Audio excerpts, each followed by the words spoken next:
DOPT के rule के अनुसार यदि कोई ये जानबूझ करके नॉन क्रिमिनल सर्टिफिकेट बनाने में सैलरी इनकम को एग्रीकल्चर इनको को जोड़ने का करता है तो पदाधिकारी अपराधी है और दंड का भागी, उस पर कानूनी कार्रवाई होनी चाहिए। मैं पिछले वर्ग के लोगों को बताता हूं कि यदि कोई अफसर इस तरह की बदमाशी करे तो उस पर तुरंत दंडात्मक कार्रवाई करने के लिए आगे आप जा सकते हैं। वो अपराधी है, सामाजिक अपराध कर रहा है, ऐसे अपराधी को दंडित किया जाना चाहिए, चाहे जिस स्तर का अधिकारी हो।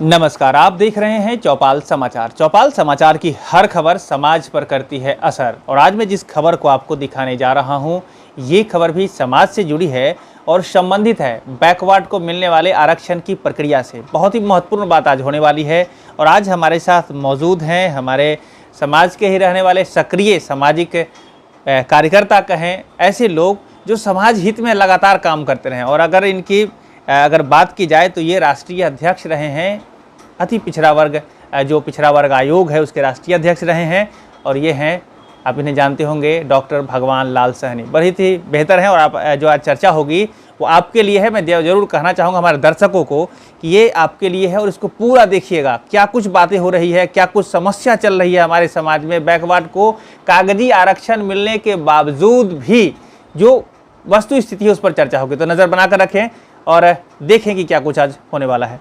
आपका बहुत बहुत स्वागत है जी।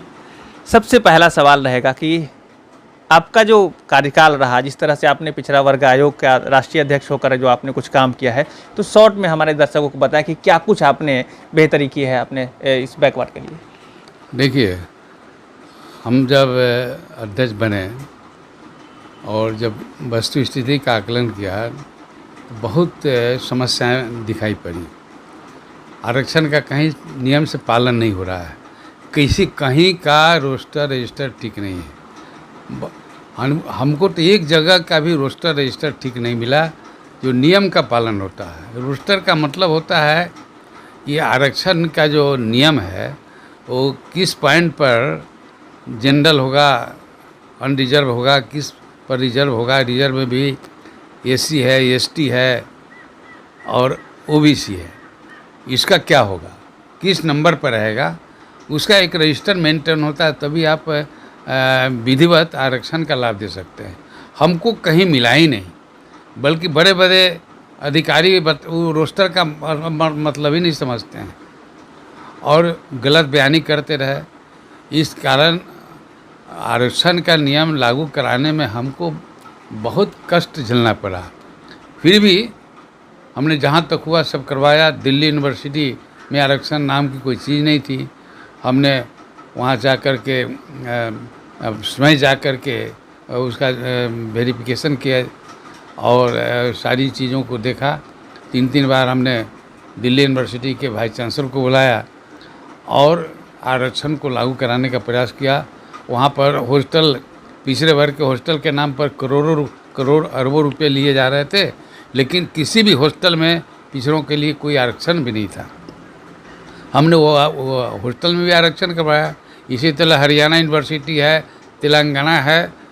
बात है कि 3 साल का कार्यकाल मिला था, 2 साल तो कोरोना में खा गया।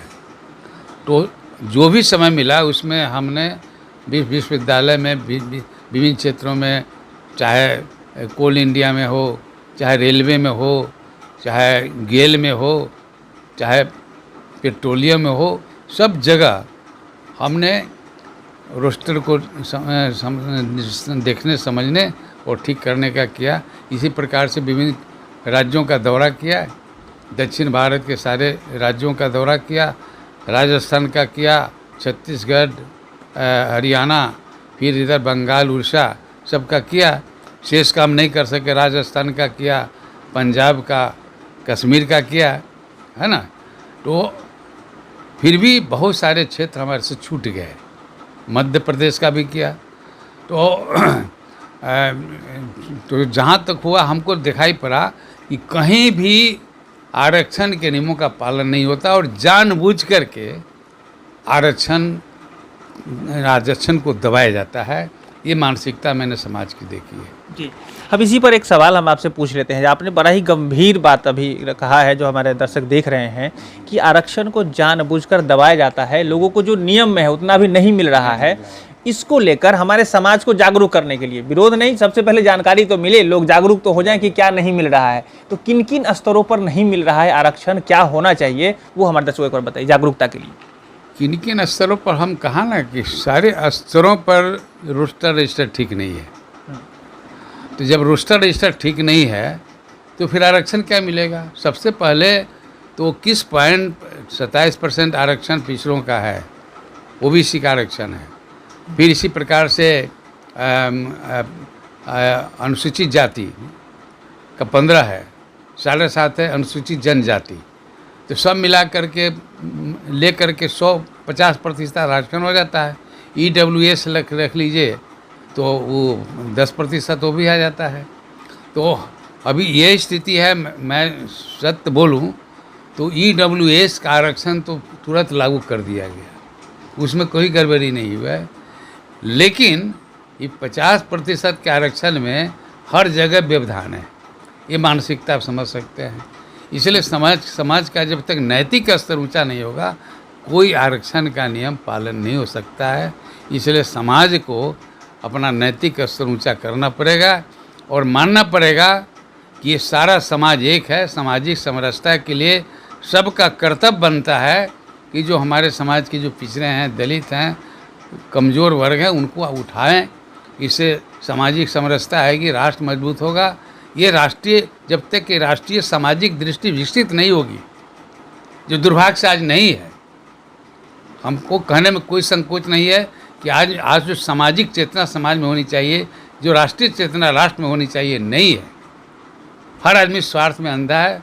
तो जब तक सामाजिक और राष्ट्रीय दृष्टि विकसित नहीं होगी, जब तक ये भाव नहीं होगा कि हमारे राष्ट्र के सभी हमारे भाई हैं, सहोदर भाई की तरह हैं, और जो कमज़ोर हैं उनको आगे बढ़ाने में बढ़ाना मेरा कर्तव्य है, जब तक इस चेतना नहीं आएगी, किसी आरक्षण का कोई नियम लागू नहीं हो सकता, मैं कहता हूँ। इसके बावजूद मैंने जहाँ तक संभव हुआ, क्योंकि शिक्षा विभाग मेरा ही था और शिक्षा विभाग ही मूल है, हमने देखा कि अभी तक इतने वर्षों के आरक्षण के बाद भी, इतने वर्षों की आज़ादी के बाद भी अभी नवोदय केंद्रीय विद्यालय में आरक्षण नहीं है, मैंने उसको लागू करवाया। सैनिक स्कूल में आरक्षण नहीं था, उसको लागू करवाया। लॉ कॉलेज में आरक्षण नहीं था, उसको लागू करवाया। नीट में, मेडिकल में नहीं था। और ये सब आरक्षण का लाभ हुआ कि आपको बता दें, पिछले बार 62,000 केंद्रीय विद्यालय में पिछड़ों को आरक्षण मिला, है ना, पिछड़े लोगों के बच्चों को। फिर आपको 40,000 से ऊपर नवोदय विद्यालय में आरक्षण मिला, पहली बार लॉ कॉलेज में आरक्षण मिला। इसी प्रकार से मैं पूरा फिगर अभी नहीं दे सकता। इसी प्रकार से सैनिक स्कूल में आरक्षण मिला। अब सैनिक स्कूल में आरक्षण मिल गया तो अब उनको लेफ्टिनेंट जनरल, कर्नल, मेजर, ये सब बनने में सुविधा होगी जी। तो 10 वर्ष के बाद राष्ट्र का स्वरूप दूसरा हो जाएगा, है कि नहीं। मेडिकल में हर साल 4,000-5,000 डॉक्टर आरक्षण से पैदा होंगे। इस बार 4,000 के करीब हो गया है क्या, यानी क्योंकि यूजी में 2,500 और पीजी में 1,500 लोगों का आरक्षण के आधार पर एडमिशन हुआ। अब सोच सकते हैं, अभी यदि ये आरक्षण शुरू से लागू होता तो कितने हजार लाखों आदमी को आज ये पिछड़े वर्ग के लोगों को डॉक्टर बनने का सौभाग्य प्राप्त होता है। और ये भी प्रमाणित हो चुका है कि पिछड़े वर्ग के डॉक्टरों में जो काम करने की लगन है वह दुर्लभ है दूसरे लोगों में। ये तो पर भी बातें होगी जी। देखिए, मैं दर्शकों को कहना चाहूँगा कि बातें बड़ी लंबी है और मैं अभी तो इनसे मिलकर जो खुशी मिल रही है, हम तो कह रहे हैं कि जब हम लोग चर्चा स्टार्ट किए हैं तो खासकर बैकवर्ड क्लासेस के लिए जो इन्होंने काम किया है, आपको उसकी पूरी फहरिस्त बड़ी लंबी है, अभी निवर्तमान है। ये बड़े ही क्या कहें कि सौभाग्य या जो भी कहें हमारे समाज का रहा है कि कम से कम इन्होंने अपने कार्यकाल में बहुत बेहतरी किया। अब हम आप चर्चा करते हैं कि देखिए अभी वर्तमान परिस्थिति में लोगों को जागरूक होने के लिए मैं कहना चाहूँगा कि आपको ये मानना है, समझना है, जानना है कि आरक्षण का जो सरकार नियम बनाया है वो क्या है। और इसी पर हम अभी चर्चा करेंगे कि आरक्षण मिलने को लेकर जो कागजी प्रक्रिया होती है वो कैसी होती है, जो जाति प्रमाण पत्र है वो क्या है, और नॉन क्रीमी लेयर में होना आपको आवश्यक है वो क्या, उस पर बातें होगी। अब सर एक बार शॉर्ट में बताएं कि अभी जो ये आरक्षण मिलने को लेकर प्रक्रिया है तो उसमें दो चीज़ सामने आता है। एक तो आता है कि जाति प्रमाण पत्र जो कि उसके कैटेगरी में होने चाहिए, और दूसरा है कि नॉन क्रीमी लेयर सर्टिफिकेट। ये दोनों के बारे में क्या कहना चाहेंगे?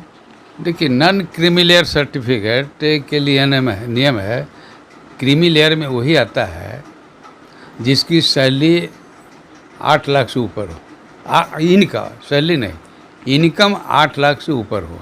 इनकम का मतलब है कि क्लास 1 के सर्विस वाले को, क्लास 2 तक के सर्विस वाले को सैलरी जो भी हो उस पर कोई क्रीमी लेयर लागू नहीं होगा, है कि नहीं? उनको आरक्षण का लाभ मिलेगा। हाँ, एक परिवार में यदि माता पिता उनके दोनों क्लास 2 हो तो वो क्रीमी लेयर में चले जाएंगे, उनको लाभ नहीं मिलेगा। लेकिन माता पिता में से एक यदि वो क्लास 2 तक के सर्विस करते हैं तो उनको आरक्षण का लाभ मिलेगा, और क्रीमी लेयर में वो नहीं जाएंगे। ये नियम है, DOPT का रूल है, सुप्रीम कोर्ट सर्वोच्च न्यायालय का निर्णय है। सरकार भारतीय संविधान मतलब क्या है कि पार्लियामेंट, सर्वोच्च जो संसद है, लोकसभा से ही पारित है। और ये सभी लोग जानते हैं कि क्रीमी लेयर में सैलरी इनकम, क्लास 2 तक के सैलरी इनकम, क्लास 2 तक के सर्विस वालों को सैलरी इनकम, एग्रीकल्चर इनकम नहीं जोड़ा जाता है ना। क्लास 1 का सर्विस मतलब है जो भी हो उसको, वो भी क्लास 1 में भी है कि यदि 40 साल के भीतर क्लास 2 सर्विस को क्लास 1 मिल गया तो वो क्रीमी लेयर माना जाएगा। लेकिन क्लास 2 के सर्विस करने वाले को 40 साल के बाद यदि प्रमोशन में क्लास 1 होता है तो उस पर भी क्रीमी लेयर लागू नहीं होगा। अब जहाँ तक कास्ट सर्टिफिकेट की बात है तो मैं 24 नवंबर 2021 को बिहार में मैंने बिहार प्रशासन को बुलाया था, जिसमें डिप्टी सेक्रेटरी अंसारी वगैरह सब आए थे। तो चीफ सेक्रेटरी नहीं आ सके क्योंकि उसी दिन जो है सो मद्य निषेध दिवस मुख्यमंत्री जी मना रहे थे, इसलिए उसमें व्यस्त हो गया। तो जो भी अधिकारी है तो हमको वहाँ पर पता चला कि ये क्रीमी लेयर में ये लोग सैलरी, पेंशन और एग्रीकल्चर इनकम जोड़ते हैं। तो मैंने कहा कि भाई तो DOPT के रूल के प्रतिकूल है, और उसमें बिहार में कर्पूरी जी की सामाजिक भूमि है और वहाँ पर ही इतना न्याय आप लोग करते हैं, ठीक नहीं है। तो घबरा गया, कहा कि नहीं ऐसा नहीं जोड़ा जाता है। हम कहा कि तो आपका जो है ये जो है गजट क्या कहता है। गजट में तो 16 का 21 का गजट जो आप हमारे सामने रखे हुए हैं इसी में लिखा हुआ है कि क्रीमी लेयर में सैलरी इनकम, पेंशन इनकम और एग्रीकल्चर इनकम जोड़ा जाएगा। तो घबरा गया पदाधिकारी, कहा कि नहीं सर ऐसा नहीं होता है, आप देख तो लीजिए। देखा तो कहा कि सर हम इसको बदल देंगे। हम धन्यवाद देते हैं पदाधिकारियों की कि दूसरे दिन उसको बदल दिया। एक दूसरा विषय हमने उठाया कि अच्छा बताइए कि यहाँ पर 4 सर्टिफिकेट क्यों बनाया जाता है पिछड़े वर्ग को। कहा क्या, एक जो है सो आवास है ना, रेजिडेंशियल, दूसरा इनकम आय प्रमाण पत्र, तीसरा कास्ट जाति प्रमाण पत्र, और इस तीनों बना लेगा इसके बाद में आप non creamy layer OBC certificate दीजिएगा। तो इसमें तो जनाजा निकल जाएगा दौड़ते दौड़ते, है ना। तो कहा कि नहीं तो आप क्या सुझाव। हम कहे कि एक ही परिपत्र पर सब लिख दीजिए, उसमें कास्ट भी लिख दीजिए, है ना, आवास भी लिख दीजिए, सब हो जाएगा। तो हमको खुशी है कि हमारे बिहार सरकार के पदाधिकारियों ने इस सुझाव को स्वीकार कर लिया। दूसरे दिन से वो लागू भी हो गया और हमें पता चला कि ऑनलाइन अब सब हो रहा है, इसमें कोई दिक्कत नहीं है। यदि कोई दिक्कत है तो इस दिक्कत को दूर कर सकते हैं, क्योंकि मैं प्रामाणिक रूप में बोल रहा हूँ। और यदि कोई इसमें व्यवधान डालता है तो वो अपराध करता है और उसको सामाजिक उसको दंड मिलना चाहिए, है ना। जी। तो इस तरह की बात हो गई। तो अब बिहार में भी अब ऑनलाइन आप अप्लाई कर करके और नॉन क्रिमिनल सर्टिफिकेट ला सकते हैं। और बिहार की भूमि तो न्याय की भूमि है ही, यहाँ तो सब लागू होना ही चाहिए। जी। वही सब है। तो देखिए, मैं वही दर्शकों को फिर कहना चाहूँगा कि इन्होंने जो बात कही है नॉन क्रीमिलियर कैटेगरी को लेकर, तो आपको ये बात ध्यान में रखना है कि अगर क्लास 1 ऑफिसर आपके पिता या माता जी हैं तब आपको नियम देखना होगा। दूसरा है कि अगर दोनों लोग नौकरी में है, क्लास 2 में है, तब नियम देखना होगा। नियम की बड़ी लंबी चौड़ी ये होती है बातें, वो बारीकियाँ होती है, जो कि अभी इन्होंने अभी बात जो कही है, तो मैंने भी प्रयास किया है देखने का। लेकिन मैं आपको कहूँगा कि जब क्लास 1 हो जाए सर, कोई भी एक परिवार में, वो माता पिता, तब नियम देखिए जाकर लिस्ट में। इसमें तो देखने की जरूरत नहीं, तो देखने की जरूरत नहीं है, कोई जरूरत नहीं। दूसरा है कि क्लास 2 में भी दोनों लोग हैं, तब नियम जाकर देखिए। जी, है ना। बिल्कुल। और इसमें क्या है, देखिए सबसे बड़ी बात, अभी हम लोगों के बिहार में चूंकि कृषि प्रधान ये क्षेत्र है, और देश मतलब देश भी है, राज्य भी हमारा कृषि प्रधान है, तो यहाँ पर जो कृषि से आय है उसको जोड़ना नहीं है, जैसे आपने बात करी। बिल्कुल नहीं जोड़ा है, क्योंकि आज सरकार ने मान लिया है कि कृषि घाटे का सौदा है, और इसीलिए सरकार उसको सहायता करती है, सब्सिडी देती है, इसलिए कृषि आय का कोई सवाल नहीं है। और समाज सबसे बड़ी चीज़ है कि जो पिछड़े वर्ग की जो धारणा बनी थी वो सामाजिक और शैक्षणिक लेकर बनी थी, आर्थिक तो नहीं बनी थी। ये तो बाद में संशोधन हुआ है, इसलिए उसका बेस जो है सो सामाजिक और शैक्षणिक है। जब कृषि आय को, सैलरी आय को जोड़ दीजिएगा तो सोशली एंड एजुकेशनली जो बैकवर्ड की कल्पना है वो ख़त्म हो जाएगी। तो फिर उसमें EWS में जो अभी आप 10% लागू किया केंद्र सरकार ने, जो एक्सट्रीमली इकोनॉमिकली बैकवर्ड है, वीकर सेक्शन, उसको भी दिया जाए, तो उसमें इसमें क्या अंतर हो जाएगा। अंतर यही है कि हम पिछड़ा वर्ग जो है सामाजिक और शैक्षणिक दृष्टि से पिछड़ा है। पिछड़ा की कल्पना एक आधार है, आर्थिक नहीं है। आर्थिक तो संशोधन किया गया है, इसलिए इस आधार को, सैलरी इनकम को और एग्रीकल्चर इनकम को जोड़ना अपराध है। DOPT के रूल के अनुसार यदि कोई ये जानबूझ करके नॉन क्रिमिनल सर्टिफिकेट बनाने में सैलरी इनकम को, एग्रीकल्चर इनकम को जोड़ने का करता है तो पदाधिकारी अपराधी है और दंड का भागी, उस पर कानूनी कार्रवाई होनी चाहिए। मैं पिछले वर्ग के लोगों को बताता हूं कि यदि कोई अफसर इस तरह की बदमाशी करे तो उस पर तुरंत दंडात्मक कार्रवाई करने के लिए आगे आप जा सकते हैं। वो अपराधी है, सामाजिक अपराध कर रहा है, ऐसे अपराधी को दंडित किया जाना चाहिए, चाहे जिस स्तर का अधिकारी हो। जी, तो देखिए कितनी बेहतर बात इन्होंने बड़ी ही शालीनता से रखी है। लेकिन मैं ज़रूर कहना चाहूँगा, खासकर बैकवर्ड क्लासेस, जो भी बैकवर्ड कैटेगरी के लोग हैं, वो जाति उनका जो पहले से डिफाइंड है, आप सभी ध्यान रखिए कि आपके लिए आरक्षण की व्यवस्था जो सरकार की है उसके नियम कानून को समझ लीजिए।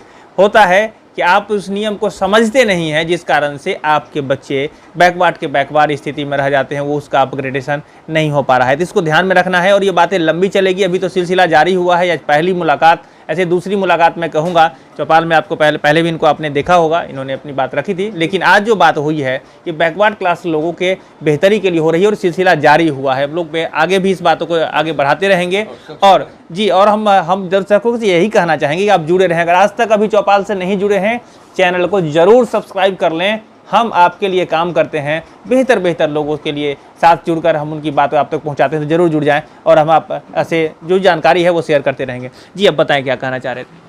हम कहना चाहते थे कि सब अधिकार आपको है, लेकिन अधिकार के प्रति यदि जागरूकता नहीं होगा, जुझारूपन नहीं होगा, साहस नहीं होगा, तो आपको कुछ मिलने वाला नहीं है।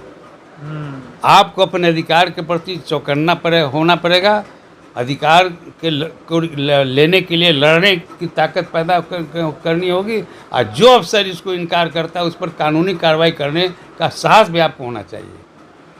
क्योंकि यदि नहीं करता है, सामाजिक अपराध करता है, ऐसे अफसरों को दंडित किया जाना चाहिए। जी, तो ऐसे अफसरों को दंडित किया जाना चाहिए। और एक बात मैं बता दूं, हमारे चौपाल समाचार के दर्शकों में अधिकारी, पदाधिकारी भी, जनप्रतिनिधि भी देखते हैं चौपाल को, तो आप समझ लें कि अब वो सिलसिला शुरू होगा समाज में जब जागरूकता आएगी तो आप पर दंडात्मक कार्रवाई होगी और वो भी क्रिमिनल ऑफेंस माना जाएगा। किसी खास व्यक्ति विशेष के द्वारा किसी खास कारण से किन्हीं लोगों को ये नुकसान देने की प्रक्रिया जहाँ तक है वो तो कानून की और बातें आएगी। क्या सर, ये दंडात्मक कार्रवाई और क्रिमिनल ऑफेंस माना जाएगा लगभग? बिल्कुल बिल्कुल माना जाएगा। तो इसको लेकर आप उसको अधिकार से वंचित कर रहे हैं जी। अधिकार से वंचित करना मतलब उसे जीविका से वंचित कर रहे हैं, और किसी को जीविका के साथ खिलवाड़ करना सबसे बड़ा अपराध माना जाएगा, सबसे बड़ा अपराध। तो उसके लिए चलेगी सिलसिला। तो यही सारी बातें हैं। अभी मैं बार बार कहना चाहूँगा, शुरू हुआ है, ये दंगल लंबा चलेगा और चौपाल समाचार गांव ग्राम की हर खबर, साथ ही साथ जागरूकता को लेकर खबर, बेहतर करने वालों के साथ जुड़कर बेहतरी की बातें हम करते हैं। ज़रूर जुड़ जाएं, इस वीडियो को ज़्यादा से ज़्यादा लोगों तक शेयर करें। और मैं ज़रूर कहूँगा कि नंबर भी डिस्प्ले कर रहा है, नंबर है 6206610060। आप इस नंबर पर हमें संपर्क करें यदि आप भी किसी समस्या से जूझ रहे हैं। हम आपके लिए भी बेहतर जानकारी आप तक पहुंचाने का प्रयास करेंगे। तो आपका सर बहुत बहुत धन्यवाद कार्यक्रम में जुड़ने के लिए। आपको भी बहुत बहुत धन्यवाद कि सामाजिक जागरूकता के लिए आप चौपाल चला रहे हैं। जब तक समाज में जागरूकता नहीं होगी कुछ मिलने वाला नहीं है। अरे कहा जाता है कि जब तक बच्चा रोता नहीं है माँ भी दूध नहीं पिलाती है। अफसरों को क्या दोस्त ने, सच्चाई तो है कि आप में जागरूकता होनी चाहिए, अपने अधिकार के प्रति सचेतता होनी चाहिए, जानकारी होनी चाहिए, आपको है नहीं। और अधिकार के लिए कहते हैं कि अधिकार खोकर बैठ रहना ये महादुष्कर्म है, न्यायार्थ अपने बंधु को भी दंड देना धर्म है।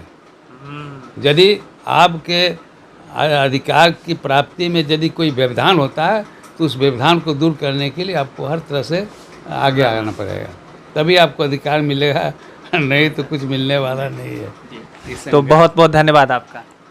आपको भी भाई, सामाजिक हित की बात को आप फैला रहे हैं, जो मेरा उद्देश्य है, जिसके लिए हमने संघर्ष करके सब लागू करवा। और मैं एक बात कहना भूल ही गया, मैंने जो कुछ किया है वो भारतीय जनता पार्टी की सरकार के सहयोग से किया है। सरकार ने इसी के लिए मुझे नियुक्त किया था और सरकार का जो उद्देश्य था मैंने इसे पूरा किया। इसलिए हमारी सारी उपलब्धि हमारी सरकार की उपलब्धि मानी जानी चाहिए और इसके लिए हमारे समाज को कृतज्ञ होना चाहिए। तो ये बातें भी इन्होंने रख दी है। तो पुनः आप सभी दर्शकों का बहुत बहुत धन्यवाद। इन्होंने सरकार से जुड़कर और एक संवैधानिक पद पर इन्होंने जो काम किया है, जो समाज हित में किया है, इसके लिए चौपाल समाचार की टीम की तरफ से भी आपको सर बहुत बहुत धन्यवाद। आगे भी ऐसी खबर हम लोग लाते रहेंगे। धन्यवाद। ठीक है, आपको भी दर्शकों का धन्यवाद। ऐसी खबर लोग हम लोग लाते रहेंगे इसी आशा के साथ। मैं हूं अभिषेक आनंद, चौपाल समाचार के लिए। धन्यवाद।